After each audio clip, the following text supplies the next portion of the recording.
Para pemirsa, kita kembali lagi bersama Menteri Keuangan Republik Indonesia, Ibu Sri Mulyani. Bu, kita masuk ke isu yang menjadi banyak pertanyaan dari masyarakat soal ibu kota negara. Ya, kan sebelumnya diramaikan bahwa ibu kota negara ini akan dibiayai oleh para investor. Ya, tiba-tiba sekarang para investor mulai seperti SoftBank mengatakan bahwa mereka mundur. Kenapa? Karena imbal hasil yang mereka harapkan itu tidak mungkin didapat dari pembangunan IKN. Ya, nah kalau tidak ada investor, mau tidak mau, kan berarti pembiayaannya harus dari APBN. Nah, gimana? Seberapa jauh APBN akan mensupport ini? Tadi kan Ibu sudah mengatakan, ya ada prioritas-prioritas bantalan ke masalah masyarakat, ya masalah pemulihan ekonomi, masalah dan sebagainya. Nah, gimana membagi dan seberapa besar komitmen APBN untuk masalah IKN ini? Ya kalau pakai analogi dulu deh, di dalam sebuah kehidupan apalagi berbangsa gitu ya, kita kan tidak bicara cuma jangka pendek saja. Padahal satu saat jangka pendek mungkin terasa sangat-sangat ekstrim berat, tapi kita tetap punya tujuan jangka panjang sebagai sebuah negara. Ini kayak saya ibaratkan orang tua saya anaknya 10 gitu ya, kalau pas lagi anaknya semuanya harus masuk sekolah, harus bayar SPP, waktu itu saya bayangkan ibu saya kepalanya pusing banget gitu. Tapi tidak berarti kemudian udahlah nggak usah sekolah-sekolah aja, kan nggak kayak gitu. Jadi ada hal yang kita harus terus strategi untuk bisa, cita-cita itu pasti membutuhkan suatu ikhtiar atau upaya yang luar biasa. Nah, Indonesia dalam konteks kita sekarang, kalau kita lihat ibu kota dan pembangunan di Indonesia yang sangat Jawa sentris. Bahkan Jakarta kalau dulu disebutkan perputaran uang dan ekonomi itu bisa lebih dari 60-70% di Jakarta. Hanya di Jakarta. Sebuah negara yang segitu besarnya, geografinya seluas Eropa, penduduknya 267. Pasti ini tidak akan menciptakan pemerataan. Upaya pemerataan sebenarnya sudah dilakukan dari zaman Pak Harto sampai sekarang. Melalui otonomi daerah, waktu itu daerah belum siap, makanya dikasihnya sedikit-sedikit. Sampai kemudian era reformasi kita membuat desentralisasi dan otonomi daerah. Di mana sepertiga dari APBN kita itu ditransfer kepada pemerintah daerah, provinsi, kabupaten, kota. Sampai hari ini kita baru saja merevisi Undang-Undang HKPD, Hubungan Keuangan Pusat Daerah. Kenapa? Karena hasil dari sepertiga belanja, kalau sekarang kita belanjanya di 2.600 triliun, itu 750 hampir 800 triliun adalah untuk transfer ke daerah. Namun tidak terjadi juga pemerataan pembangunan. Makanya kita juga mengatakan inequality atau ketidakseimbangan vertikal dan horizontal, ada provinsi kaya, ada yang tidak kaya, kabupaten kaya, ada yang tidak, kota yang kaya, ada yang sangat tertinggal. Ini masih harus menjadi PR kita. Nah, ibu kota negara baru termasuk sebagai salah satu strategi untuk supaya pusat pertumbuhan dipaksa keluar dari Jawa. Dan tentu dalam hal ini juga kepentingan strategis, apakah itu politik, keamanan, yang semuanya juga masuk di dalam satu basket pertimbangan. Namun kemudian orang mengatakan gimana cara mendanainya? Apa kita punya uang gitu? Oleh karena itu di dalam undang-undang mengenai IKN ini disebutkan 5 tahapan pembangunan. Sekarang sampai 2024, 2024 nanti sampai 2029, 2009 dan seterusnya tahap ketiga sampai 2045. Basically ini enggak, kalau orang Jawa bilang sakdek saknyet gitu. Jadi kalau undang-undang APBN, undang-undang IKN jadi besok sudah akan muncul IKN. Secara simbolis memang Presiden harus menunjukkan bahwa ini adalah sebuah pindahan atau kalau orang Islam mengatakan hijrah. Maka memang mindset kita harus mulai dipikirkan, oh ada toh masa depan dan sumber pertumbuhan ekonomi yang memang secara politis dipilih untuk bisa menciptakan sebuah pemihakan dan pemerataan. Saya rasa itu ada suatu political statement. Nah sekarang bagaimana menjelaskan dan merencanakan. Pertama nanti kalau kita sebutkan, karena banyak berita yang simpang siur kemana-mana ya. Rencana umum dari pembangunannya sendiri sedang disusun. Undang-undang is one thing, tapi bagaimana bentuk nanti. Memang sudah mulai dibahas, nanti tempat pemerintahan pusat yang core di mana titik nolnya udah ditentukan. Namun luas itu hampir sekitar lebih dari 200.000 hektar. Sehingga nanti desain kotanya akan seperti apa. Saya sebagai Menteri Keuangan pasti dalam hal ini dalam penyusunan undang-undang maupun nanti dalam future beban yang akan muncul dari sisi APBN kita hitung. aturan untuk pendanaan ibu kota negara juga sedang diselesaikan. Jadi kalau sekarang banyak orang yang ngomongin tentang itu tuh ya kayaknya kayak analisa saja dalam hal itu. Di situ di dalam peraturan pemerintah dan Perpres nanti untuk menyusun pendanaan ada dana dari APBN jelas, ada dana yang berasal dari swasta, BUMN dan dana sumber lainnya. Yang tentu itu masih sesuai dengan Undang-Undang Keuangan Negara, ada akuntabilitasnya. Kemudian otoritas IKN-nya sendiri juga dibuat Pak CT. Kan ini tidak seperti pemerintah provinsi. Dia dibuat semacam badan yang bentuknya sebetulnya langsung kepada presiden. Jadi bentuknya seperti kayak ministerial, tapi dia memiliki fungsi pemerintah daerah. Ini juga otorita plus lah. Otorita plus. Jadi ini sesuatu institutional invention ya, suatu invensi baru dari sisi bentuk institusi. Gunanya apa? Supaya mereka bisa mengelola aset yang ada di dalam nanti IKN itu. Dan kemudian melakukan perencanaan pembangunan termasuk memobilisasi sumber pendanaan.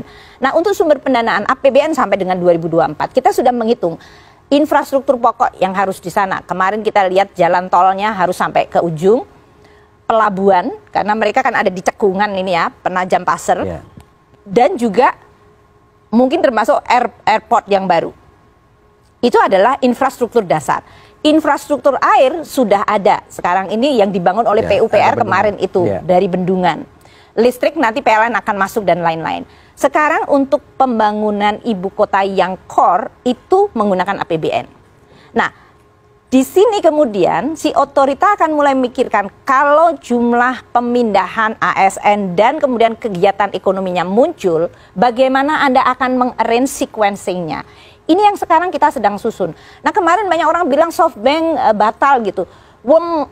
Kalau mengatakan mereka expression of interest, semua orang juga. Kalau presiden ini ketemu sama banyak pimpinan negara, semua akan bilang sopan santunnya. We want to support Indonesia. Saya aja sebagai Menteri Keuangan di berbagai kesempatan sekarang banyak yang menanyakan bagaimana IKN. Kemudian mereka akan menanyakan, is there any opportunity untuk mereka untuk. Jadi ini enggak sak-dek sak-nyet tadi. Kita akan lihat sak-dek sak-nyet istilahnya ya, yang instan gitu. Ini akan menjadi sesuatu yang akan di-develop. Dan kami di Bendahara Negara sebagai keuangan negara pengelola, kita juga lihat aset-aset negara yang ada di DKI. DKI sendiri kan harus di-develop menjadi sebuah kota yang sekarang tanpa ibu kota negara. Center of Economic, Finance, ataupun di sana pun juga ada alternatif. Jadi ini adalah suatu proses yang menurut saya sedang berjalan. Konsekuensi APBN-nya untuk tahun 2022, ini bahkan kita sudah lihat siapa yang akan melakukan. Pamannya Menteri PUPR mengatakan untuk jalan, berapa anggaran yang sudah ada di PUPR sendiri, mereka sudah ada di dalam, dan apakah perlu di top up. Menteri Perhubungan tadi yang berhubungan dengan pelabuhan maupun airport, kapan kesiapannya untuk mereka bisa melaksanakan. Ini belum otoritanya, nanti otorita yang kemarin baru saja dibentuk oleh Bapak Presiden, memilih ketuanya, nanti akan kita lihat bagaimana kebutuhan penganggarannya. Nah kalau investor datang persis yang dikatakan oleh Pak CT tadi, pasti mereka akan mikir rate of return-nya berapa nih gitu kan. Dan dalam bentuk apa? Apakah dalam bentuk pinjaman atau ekuitas? Dia masuk ke situ adalah sebagai shareholder atau dia hanya minjemin sebagai kreditor. Ini nanti hitung-hitungannya akan beda. Kita memiliki institusi seperti INA, Indonesia Investment Authority ini, yang sekarang ini bahkan sudah mulai berpartner dengan berbagai partner luar negeri, dana-dana pensiun. Mereka ingin berinvestasi ke Indonesia melalui ekuitas. Jadi kita lihat, itu juga merupakan salah satu vehicle. Jadi kita akan menggunakan semua vehicle yang ada di kita. Tujuannya adalah nanti kita akan sampaikan tahap pertama sampai 2024, apa yang akan kita capai, berapa dananya, sumbernya dari mana saja. Pasti akuntabel dan transparan. And then the next step, mana yang akan dibangun dulu, bentuknya akan seperti apa, sehingga dia akan menjadi sebuah proses pembangunan berkelanjutan. Tapi for sure, Kalimantan itu potensinya luar biasa besar. Termasuk tidak hanya sumber daya alam, tapi juga dari sisi investasi destination yang sekarang ini muncul luar biasa banyak di sana. Jadi ini akan is a good for Kalimantan, jelas bahwa dia diversify tidak hanya dari sumber daya alam, tapi merupakan suatu kegiatan ekonomi yang basisnya bisa jasa, pendidikan, kesehatan, dan pemerintahan. Financial bahkan juga masih mungkin bisa di-develop seperti itu. Kemudian renewable energy yang sekarang ini dibangun di Kalimantan, ini juga among the biggest yang bisa kita menjadikan sebuah industrial park. Jadi ini akan bagus untuk Kalimantan. Apakah hanya untuk Kalimantan? Enggak juga, karena Kalimantan kan berdekatan dengan Sulawesi. Waktu saya ingat banget sidang kabinet menentukan tempatnya ini, Pak JK mengatakan, oh ini di tengah enggak ya, antara di sini adalah waktu itu kan dibahas Aceh Papua dengan Aceh Papua dan terutama dengan Sulawesi, karena di Sulawesi itu cuma dekat sekali dari sisi itu. Jadi proximity ini akan menimbulkan pemerataan yang kita harapkan spillover-nya akan lebih bagus. Oke, Bu, tadi kan kita bicara tentang pendanaan dan lain sebagainya. Tapi sekarang kita coba move. Kita sadar bahwa dunia itu dengan adanya pandemi COVID-19 ini itu terjadi proses transformasi digital yang jauh lebih cepat daripada apa yang sebelumnya pernah kita bayangkan. Kita pernah diskusi tentang ini. Ya. Nah, transformasi digital ini tentu mengakibatkan terjadinya perubahan yang sangat signifikan di dalam master plan ekonomi kita. Contoh misalnya, satu sektor saja, perbankan. Perbankan nanti mau tidak mau semuanya akan move kepada digital banking. Akibatnya teller tidak ada, back office tidak ada, kantor bank tidak ada, ya. Dan that will be happen. Karena ini adalah sebuah keniscayaan. Nah, kita bicara angka orang di teller, orang di back office di perbankan jumlahnya juta. Ya. Nah, ini jujur saya harus katakan kita belum punya master plan tentang transformasi ini, kan semuanya mesti disiapkan. Bagaimana soal transformasi tenaga kerjanya? Mau diapain ini orang-orang? Ya, lalu transformasi di bidang infrastrukturnya, di bidang lain sebagainya. Nah, gimana Ibu melihat proses transformasi digital yang merupakan menjadi sebuah keniscayaan? Ya, ini adalah suatu tantangan sekali lagi juga global ya. Jadi kita pasti kalau sebagai suatu negara kita punya humility, kerendahan hati, tapi sekaligus juga memiliki pemikiran terus gimana yang terbaik untuk Indonesia. Humility itu kerendahan hati untuk kita lihat negara lain melakukan apa ya. Is there anything that we can learn gitu ya. Apakah kita bisa mempelajari dari yang disiapkan oleh negara lain. Karena ini tidak eksklusif Indonesia. Di sisi lain kita juga akan lihat keunikan kondisi khas Indonesia. Kita demografinya masih muda. Jadi dalam hal ini lebih banyak generasi milenial, majority. Kita masih punya demographic dividend sampai 2030 sebelum kita melakukan leveling off dari sisi. Oh, ini berarti anak-anak muda yang jauh lebih cepat untuk pindah ke digital.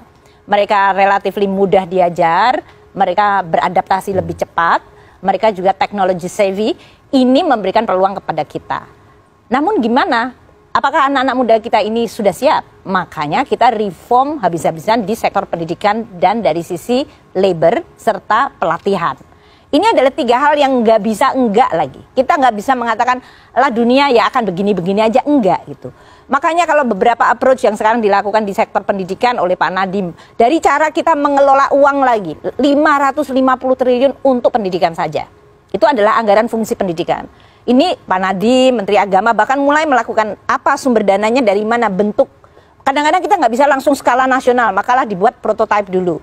Kayak ini sekarang transfer kita ke sekolah yang namanya biaya operasi sekolah. Itu langsung ke account sekolah tersebut. Dulunya masih melalui APBD. Dan kemudian muncul aplikasi yang dibangun oleh Kemendikbud untuk kemudian mereka belanja untuk apa saja. Ini kan suatu teknologi digital yang kemudian akan memunculkan berbagai macam opportunity baru. Oh, kalau begitu supply sekolah itu adalah ini. Siapa suppliernya? Ini akan menjadi suatu market information yang luar biasa. Demikian juga dengan kesehatan. Kemarin karena dengan adanya COVID kita punya Peduli Lindung. Sekarang Menteri Kesehatan akan mendesain suatu reform di bidang kesehatan. Ini gimana antara Kementerian Kesehatan sampai kepada rumah sakit dan puskesmas, sampai ke masyarakat. Masyarakat pada akhirnya aktivitasnya pendidikan kesehatan is the most important thing. Itu memunculkan banyak sekali opportunity job dengan adanya transformasi digital tersebut. Kemudian kita bicara mengenai masalah tadi 52% sekarang ini marketplace sudah menjadi tempat pilihan. Jadi digital ekonomi kita itu sudah 52% dari total digital ekonomi kita. Ini memberikan juga a new apa yang disebut opportunity, kesempatan baru. Banyak orang, terutama perempuan nih ya, Pak CT barangkali nggak merasakan. Tapi kalau perempuan kelas menengah, mereka sebetulnya saya pengen bisa kerja, tapi saya kepengen bisa ngawasin anak saya. Bekerja dari rumah. Bekerja dari rumah. Selama pandemi ini banyak yang terjadi. Dan orang kemudian melihat opportunity dengan adanya digital teknologi. Nah, semua transformasi ini bisa jalan kalau Indonesia punya infrastruktur digital. Jadi Pak CT, pemerintah kewajibannya pertama bangun supaya infrastruktur digital itu bisa ke seluruh masyarakat, termasuk yang pelosok dan terluar. Ini kita masih membutuhkan investasi besar satelit kita, BTS, yaitu tower-tower untuk communication kemarin diperluas sampai lebih dari mendekati 9.500 lokasi. Dan juga dari sisi kemampuan ini untuk disustain melalui stream of revenue. Makanya ini dilingkan kepada nanti desa-desa. Desa-desa kan mendapatkan dana desa setiap tahun, setiap bulan bahkan dari pemerintah. Ini harus dipakai untuk digitalizing di desa-desa tersebut. Jadi ada infrastruktur dibangun, ada demand sehingga dia bisa menjalankan. Mengenai training-training yang lain kita lakukan melalui open. Jadi kalau sekarang kita punya yang disebut kartu prakerja. Itu sebetulnya untuk bisa menyapu mana yang paling dibutuhkan masyarakat. Banyak di antara pelaku dalam hal ini dan providernya bisa berinteraksi. Oh, saya membutuhkan mulai dari bahasa Inggris, saya membutuhkan untuk bikin konten, saya membutuhkan kulinari, whatever. Itu mulai memunculkan banyak sekali choices. Dan sebetulnya ya kalau kita lihat selama pandemi dan digital transformasi itu memunculkan sumber-sumber ekonomi baru. Yang disampaikan oleh Pak CT tadi mungkin ini yang akan pergi atau hilang. Katakanlah seperti bank menjadi digital. Tapi akan muncul services baru yang dibutuhkan oleh masyarakat. Kalau kita transform ke renewable energy, ini juga akan menjadi sesuatu yang baru. Dulu orang bikin tukang untuk memperbaiki AC atau kulkas. Sekarang memperbaiki nanti panel surya. Itu sesuatu yang akan muncul dengan adanya transformasi yang akan terjadi dengan adanya perubahan itu. Oke Bu, nah ini mumpung tadi bicara soal renewable energy, ya tentang energi hijau. Tadi Presiden Jokowi dalam pidato kuncinya mengatakan bahwa kita akan menuju ke sustainability, energi hijau dan lain sebagainya. Nah di beberapa negara, khususnya negara maju, insentif habis-habisan diberikan untuk itu. Nah gimana Indonesia Bu? Kita juga sama Pak CT.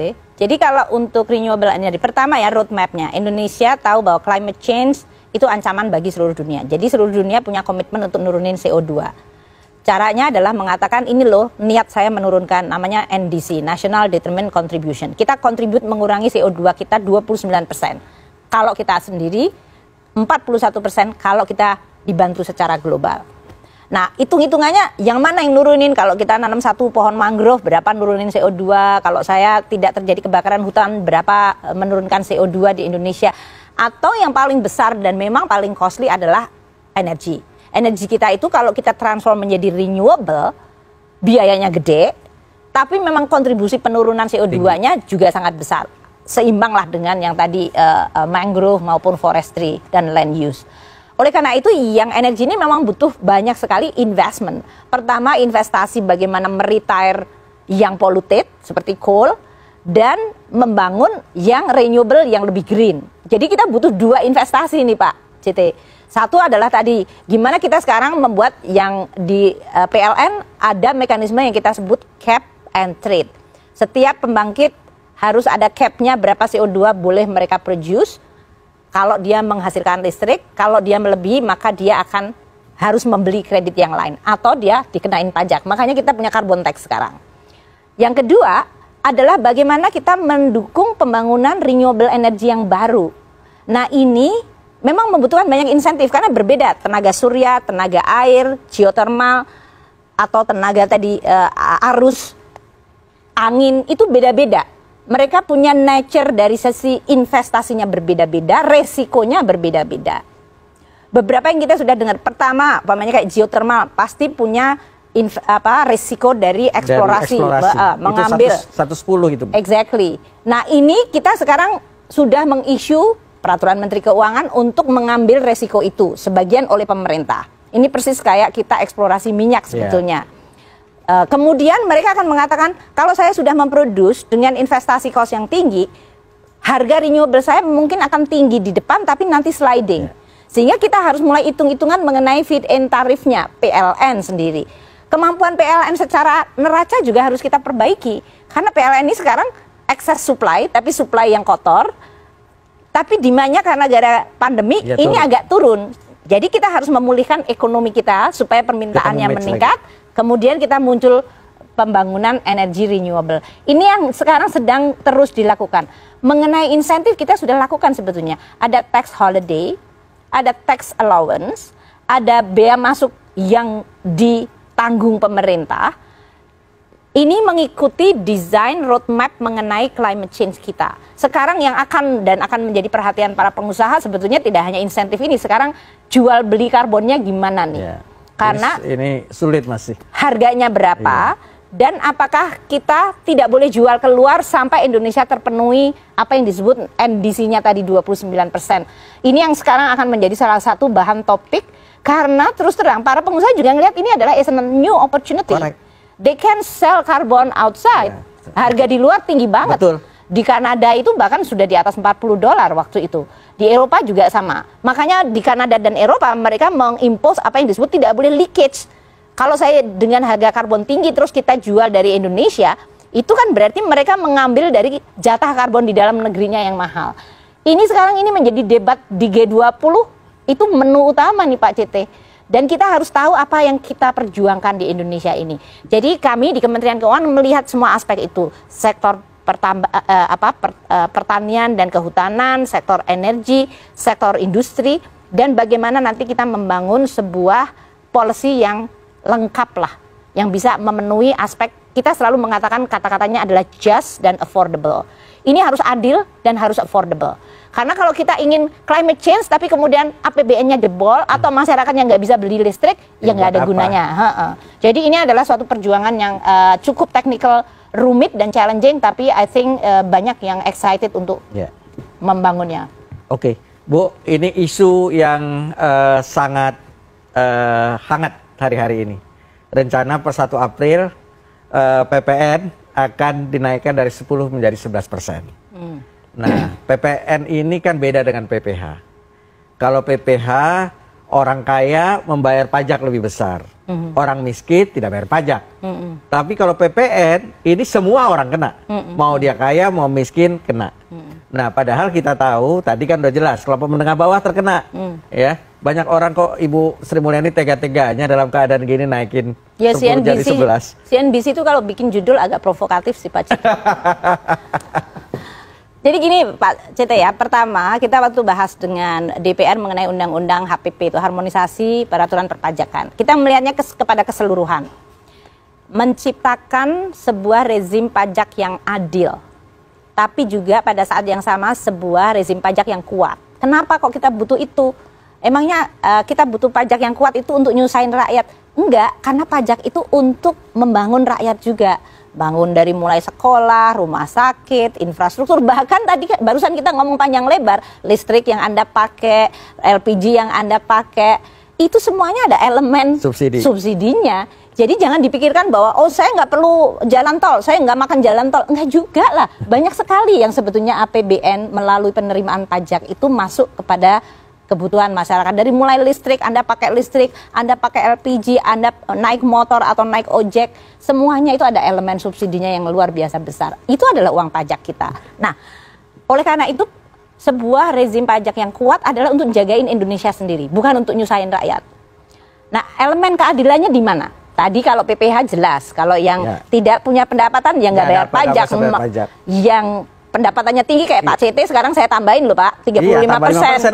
Iya nggak apa-apa lah, itu kan bagus untuk rakyat kita. Jadi yang pendapatannya di atas 5 miliar itu bracketnya ditambah menjadi 35%. Untuk PPN di seluruh dunia ini, kalau rata-rata PPN di seluruh dunia itu ada di 15%. Kalau kita lihat negara OECD dan yang lain-lain, Indonesia ada di 10%. Kita naikkan 11 dan nanti 12 pada tahun 2025. Kenapa ini dilakukan? Waktu itu kan kita lihat APBN kerja extremely hard selama pandemi ini. Kita ingin menyehatkan. Jadi kita lihat mana-mana yang masih bisa space-nya, di mana Indonesia setara dengan region atau negara-negara OECD atau negara-negara di dunia. Tapi Indonesia tidak berlebih-lebihan. Nah, kita lihat PPH tadi, bracket 35 di negara Eropa ada yang sampai 40. Kita membuat minimum taxation untuk korporasi. Nah PPN kita lihat space-nya masih ada. Jadi kita naikkan hanya 1%. Namun kita paham bahwa terutama sekarang ini fokus kita pemulihan ekonomi. Namun fondasi untuk pajak yang kuat harus mulai dibangun. Jadi caranya gimana ya? Tadi pemerintah kalau ada penerimaan kita kembalikan ke rakyat. Tadi apakah melalui bansos. Jadi masyarakat yang tidak bayar pajak malah mendapatkan bantuan dari pemerintah, bantalan sosialnya ditebalkan. Tapi masyarakat yang punya kemampuan ya memang urunan, ini gotong royong dari sisi ekonomi Indonesia. Dan ini yang terus kita coba untuk komunikasikan. Jadi masyarakat dan kita semua, termasuk Pak CT dan CNBC saya harapkan ya, cobalah untuk melihat suatu masalah, kita membangun Indonesia itu berkelanjutan sampai nanti anak cucu kita. Pak CT barusan kemarin pernikahan anaknya, pasti ya nanti mengharapkan cucu. Jadi hidup tidak hanya untuk generasinya Pak CT aja. Ke depan kita butuh apa sih? Kita jelas masih butuh pendidikan yang makin baik, kesehatan yang makin baik. Kita butuh bahkan TNI kita yang makin kuat, polisi kita yang makin hebat, supaya kepastian hukum bagus, keamanan kita bagus. Karena dunia ini sekarang dalam situasi kayak gini. Nah itu semuanya bisa dikerjakan, kita capai dan kita bangun setahap demi setahap kalau fondasi pajak kuat. Jadi saya mohon mungkin untuk CNBC bantuinlah saya, bukannya makin membuat provokasi gitu dengan judul-judul yang meresahkan. Artinya itu tadi, fondasi ini dikontribusikan dari PPN, PPH, dari tadi carbon tax, dari kemudian pemihakan kepada kelompok yang miskin. Sekarang UMKM sampai 500 juta nggak bayar pajak loh Pak. Itu termasuk pemihakan kita. Jadi Anda not even bayar 0,5%. Final tax ya, pajak final. Itu adalah suatu pemihakan, tapi ini dapatnya dari mana? Seluruh berbagai tadi kelompok usaha kecil mendapatkan KUR, dapat subsidi, dapat bantuan pada saat terjadinya ini.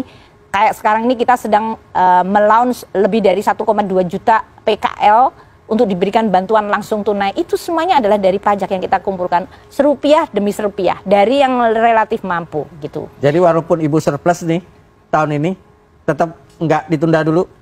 Karena kita menggunakannya untuk kembali kepada masyarakat. Okay. Fondasinya tetap kita harus siapkan Pak CT. Karena kalau enggak, kita nanti akan kehilangan opportunity. Oke. Ya. Oke, Bu, terakhir, ini karena kita bicara ekonomi outlook 2022. Pertama, optimiskah Ibu bahwa pertumbuhan ekonomi yang sudah dicanangkan akan tercapai? 5,2%, mungkin kita akan mengalami beberapa tekanan. Jadi range kita di 4,8 sampai 5,5%. Cukup lebar, ya range, karena memang ya biasa dalam situasi ketidakpastian kita membuat range. Jadi saya rasa kita akan coba jaga di level itu. Oke. Walaupun bukan tugas Ibu, rupiah kita akan bisa terjaga di level. Dengan Bank Indonesia, pertama balance of payment kita cukup kuat, 22 bulan surplus neraca perdagangan kita. Dan cadangan devisa kita tertinggi. Dan selama ini fondasi dari perekonomian makro policy antara fiskal dan moneter sangat baik, sehingga ini menciptakan confidence dan cushion. Saya rasa kita akan terjaga. Pasti ya, bergerak. Pasti akan bergerak, tapi relatif lebih terjaga. Stabil. Relatif terjaga. Oke. Yang ketiga, inflasi, Ibu. Inflasi sekarang kan kita menggunakan 3 plus minus 1 di dalam APBN. Kalau kemarin itu kita ada di range minus 1, jadi di 2%. Mungkin kita akan di 3 plus 1 ada di 4%. Ini karena tadi tekanan dari luar yang luar biasa. Tapi insya Allah akan tetap terjaga di 3 plus minus 1. Plus minus 1. Oke. Suku bunga Sun? Suku bunga Sun, interestingly selama kemarin ada announcement tapering dan tapi kita itu terhadap United States malah makin mengecil. Spreadnya. Ya, karena mereka naik, kita stabil. Iya, kita masih stabil. Jadi kita relatif akan menjaga competitiveness dari tapi kan kita. Fed akan naikkan sampai 7 kali ini, Bu. 7 kali, iya. Tapi mereka akan ada di sekitar 0,25, di sekitar 2 sampai 2,2%, 2 sampai 2,5. Kalau inflasi di sana 7% turun menjadi 4, mereka masih negatif interest rate kan? Iya. Jadi bukan pada level nominal, okay. Iya kan? Jadi walaupun mereka naikin 7 kali, tapi inflasinya di 7. Jadi kalau dia di 2% masih negatif 5. Kalau kita kan inflasi kita 2%, suku bunga kita masih di 5,8 atau 6%. Ya masih positif, jadi masih kompetitif kita. Jadi masih positif. Oke. Bapak, Ibu, hadirat, para pemirsa CNBC, dimanapun Anda berada, kita telah panjang lebar membahas segala macam hal terkait ekonomi Indonesia dengan Menteri Keuangan Republik Indonesia Ibu Sri Mulyani. Menurut saya ini barangkali adalah dialog yang paling dalam, yang paling luas, yang menyangkut segala hal tentang ekonomi Indonesia. Betul. Dan ini memberikan penjelasan yang utuh kepada semua pihak, khususnya para pelaku ekonomi dan tentu para pengamat, ya, termasuk tadi Pemret dan para wartawan CNBC Indonesia, ya, dipesanin khusus sama Ibu Sri Mulyani itu. Ya, dunia begitu kompleks bergerak ya dalam situasi seperti ini. Saya rasa kebersamaan menjadi sangat penting. Tidak berarti bahwa kita akan ngontrol, nggak juga. Tapi kita tahu bahwa policy choice, ya, pilihan-pilihan kebijakan itu sering sangat tidak mudah. Nah, dalam situasi ini peranan media untuk bisa memberikan space dan mendukung itu menjadi penting. Kita tidak akan mengebius, paling tidak kami di Kementerian Keuangan. Kita akan terus secara transparan, akuntabel. Tapi kadang-kadang kalau lagi pas tekanannya sangat banyak, kompleksitas dari masalah menjadi sangat tinggi, media itu kita rindukan untuk ikut membantu ciptakan ruangan. Sehingga kami juga bisa mendeliver tantangan yang luar biasa ini dengan policy-policy yang baik. Moga-moga.